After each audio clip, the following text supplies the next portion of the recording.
Okay, hello everyone. So today we are going to work on something really different for this week. We're going to start talking about debates. So as you know, a debate is you take a topic and then you try to put on your stance about how you feel about that topic or what you think about it. Today, I will start this debate with the following topic.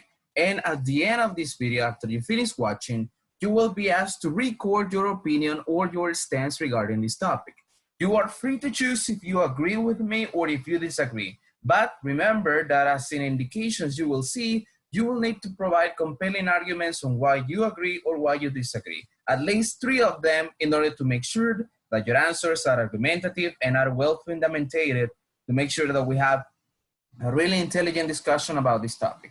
The topic that I have chosen for this week is violent video games do not cause violence. We are making clear something from the beginning. Violent video games.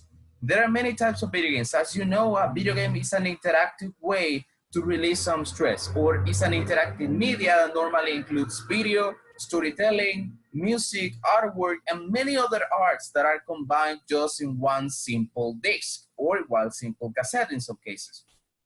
Since we're talking about video games, we're talking about an art form. It's not different like we talk about movies or music or any other art form that you can think of. Therefore, based on that argument, we can say that video games per se, they are not the main cause of violence. And let me give you some reasons why this is the point. The first reason why video games do not cause violence is that correlation does not prove causation. You may be asking yourself, okay, what's the meaning of causation and what's the meaning of correlation? If you take a look right now at the presentation, we have a little bit of a diagram, right? We have some drawings over here. And the first thing that you see is ice cream, okay? Ice cream. We're going to start over here. Ice cream, we have the correlation that it causes sunburns. Like, for example, if I tell you if you buy an ice cream, you're going to get a sunburn. That doesn't make any sense, right? Because it's not because you buy an ice cream that you will get a sunburn. That doesn't make any sense. It's not like the ice cream has sun radiation that is going to damage your skin.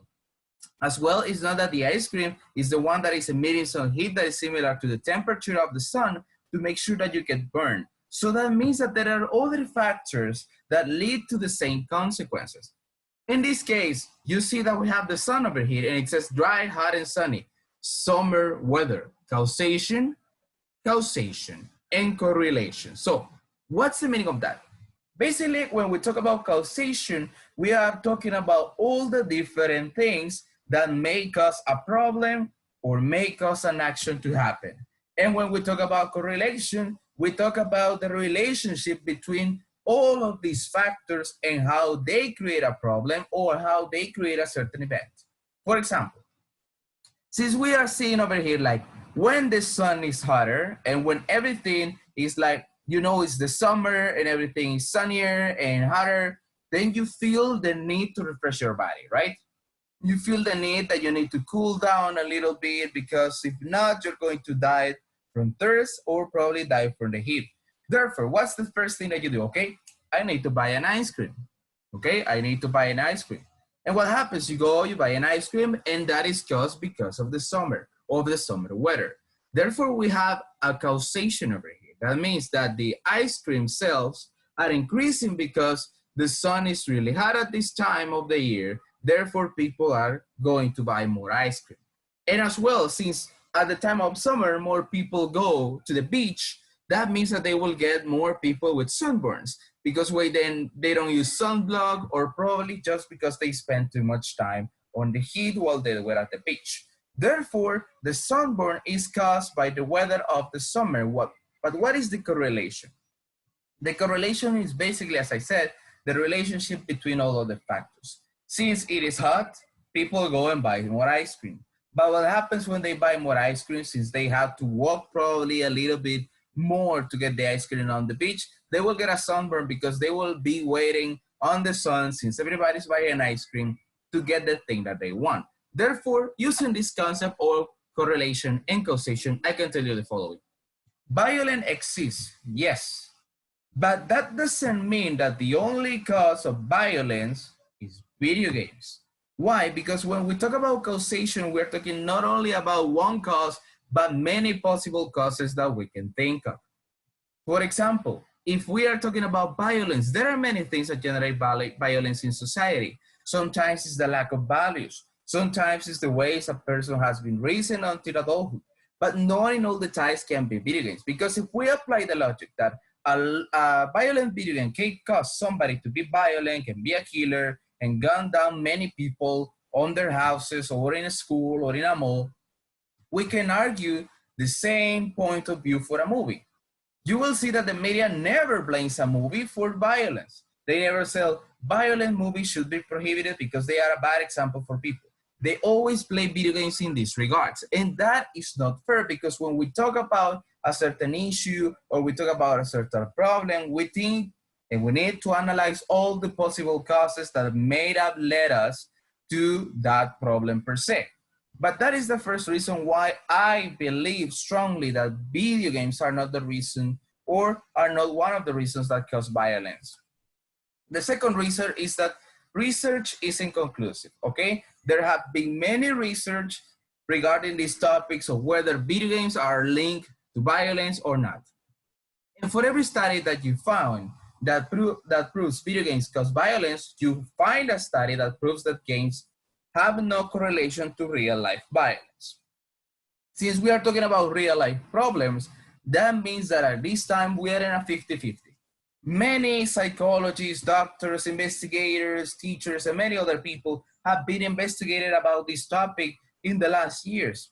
However, some of them have come out to the conclusion that they are not related, and in the other case, there are some others that have come out to the conclusion that they are related. So there's no a definitive answer on whom are you going to believe. It's like, for example, if I tell you right now, do you believe that aliens exist or alien life exists outside of this planet? You may tell me yes, or you may tell me no. But if I ask you, why do you say yes? Well, because I believe and there is some proof and this and that. But if you tell me no, you will give me a reasoning as well. And there is not a definitive proof that somebody can give to demonstrate that their stance is right or wrong. Therefore, at this point, we have not a conclusive answer that video games are related completely to violence. Because as we said, in this case, since there are many cases in which they have been proven to be related, there are others in which they aren't. Therefore, we are in the land of nowhere, where nothing can be breaking apart, since there is not a definitive proof to this question. Then we have the second reason, that there is more than 20% of variation in opinion over whether or not gaming produces real life violence. When we talk about probability, you know that normally you see that probability, the highest you have it, or the highest you have some level of certainty on something, the clearer the answer is, the more acceptable it is. But when we are talking about a 20% variation, so that means that there is not much field for us to determine that something is a real reason that causes real violence. Since many people have debated on this and they haven't come to an agreement, we cannot take it as a conclusive answer that they are related to violence at all. The third reason is alternative logic to research. So when we talk about alternative logic, we need to think in other ways. We need to be open-minded, and that means we need to break down the topic in different pieces to analyze it better. The only things that research tends to agree on is that video gaming increases aggression. This has been proven recently in many researches. However, this is not because of the content. What do I mean by this is basically, video games, they have been proven to increase aggression in the sense that, for example, when you are playing any video game that you like, and if it is hard or is unfair or there has some mechanics that don't work properly, you get aggressive, right? You start trying to hit the controller harder, you get mad at the characters, you get mad at the video game, and you get mad at the console. However, this is not because of the content. This is just part of the nature of video games and the nature of human beings per se. Because human beings, we are competitive. We love to compete against one another, and we love to win. Nobody likes to lose. Losing is part of life, and it will teach you more than winning, but nobody likes to lose at all. Therefore, what we do is that we get frustrated when we cannot get the things that we get. That is a psychological principle that normally when we don't get the things that we want, we make a tantrum. So that means that we tend to complain and try to say that everything is unfair. But that is not related completely to video games. And for that, I have the quote of Dr. Prisvilke, a scientist who studied this concept thoroughly, and sorry if I butchered the name with my pronunciation, but players of video games, according to him, without any violent content, were still pretty aggressive if they hadn't been able to master the controls or progress through the levels at the end of a session or sessions. Since he's talking that, he has investigated this topic before and has discovered that even video games that do not have any violent content will lead to a certain level of aggression because people cannot progress.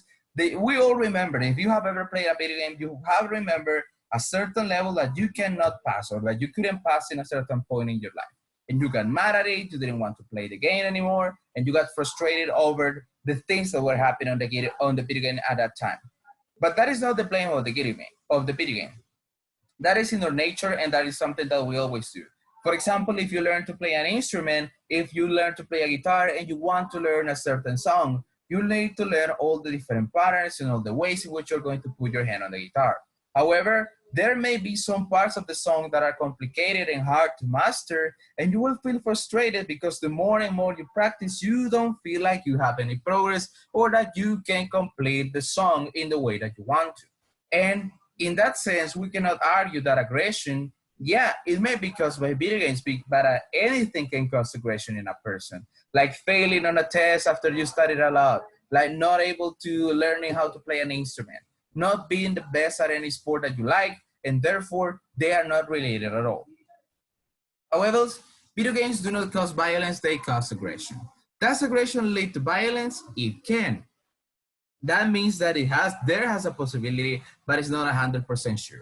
If the person has to learn how to handle aggression in a non-violent way, do video games teach how to handle aggression well? So before we address that question, let me tell you the following. Video games may lead to aggression. Yes, I can give you that. But that doesn't mean that you cannot control it. Because in a video game, you are killing a person. If you're playing something like GTA or Mortal Kombat, that doesn't mean that you will take those instincts and you will take all those thoughts and beliefs and you will do it in real life.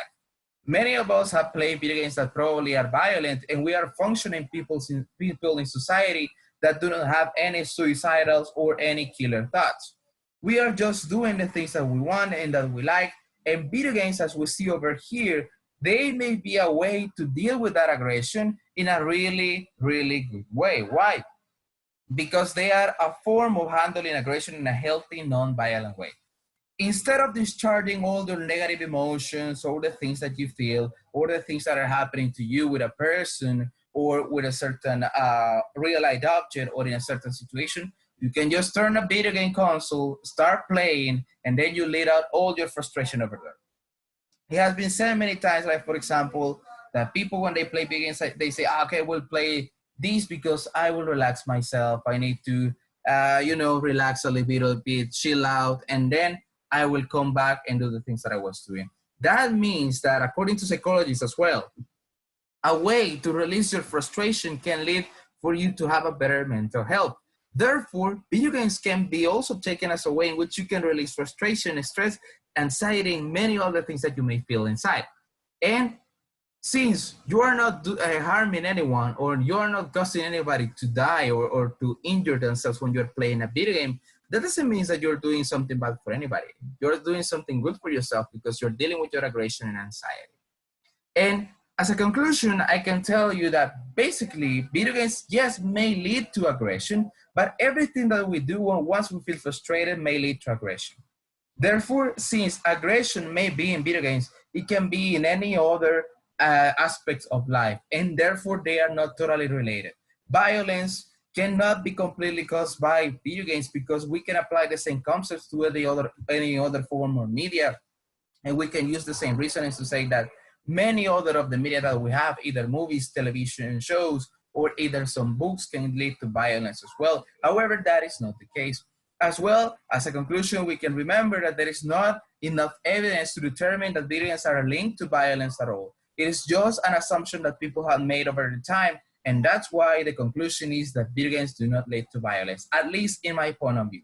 But now I want to listen to you. Now that you have finished listening to this little video, thank you very much for your attention. I want to listen, and I will be waiting to listen to your points of view and to your different arguments over there on the Google Classroom platform. Thank you very much for listening. Have a good day.